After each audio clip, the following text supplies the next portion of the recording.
Olá pessoal, no vídeo de hoje eu vou ensinar a fazer uma roupinha maluca que eu vou inventar agora. Então se eu tiver plagiando alguém, desculpa.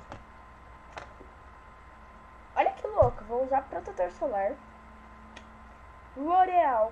Por quê? Porque ele é um pouquinho amarelinho, né? Então, como essa daqui é uma capinha um pouquinho mais de banana, de mamão, sei lá.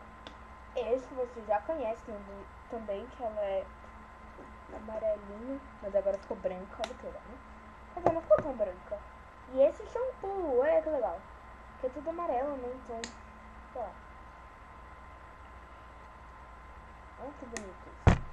E eu vou acrescentar, se eu achar, né?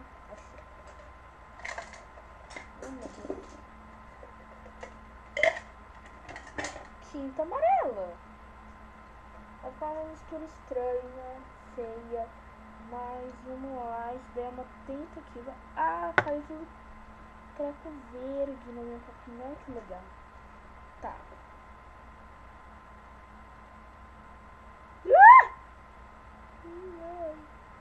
Gente, eu peguei todo o amarelo e taquei.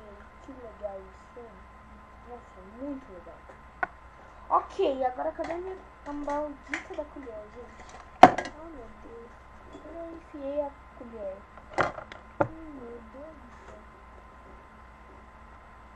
Tem um negócio aqui dentro. Achei, agora eu vou misturar e vamos ver o que se dá, né? Vamos ver qual feio, estranho, sei lá.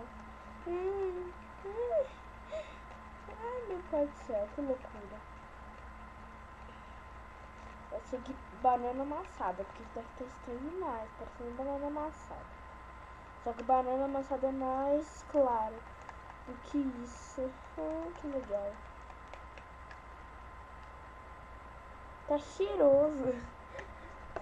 Tá cheiroso, mas tá horrível. Gente, isso daqui tá muito estranho. Pode fazer, mas não dá de verdade pra beber reborn e etc. Porque olha que nojo.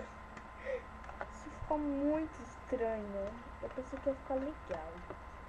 Ficou feio, ficou estranho. Olha, olha. Com um tema estranho. Sei lá. Gente, ficou isso aqui, tá? Quem gostou, gostou. Quem não gostou, não faz página, sai, não sei. Bye. Olha que nojo isso. Então tá, espero que tenham gostado, né? Ai, que nojo, meu Deus.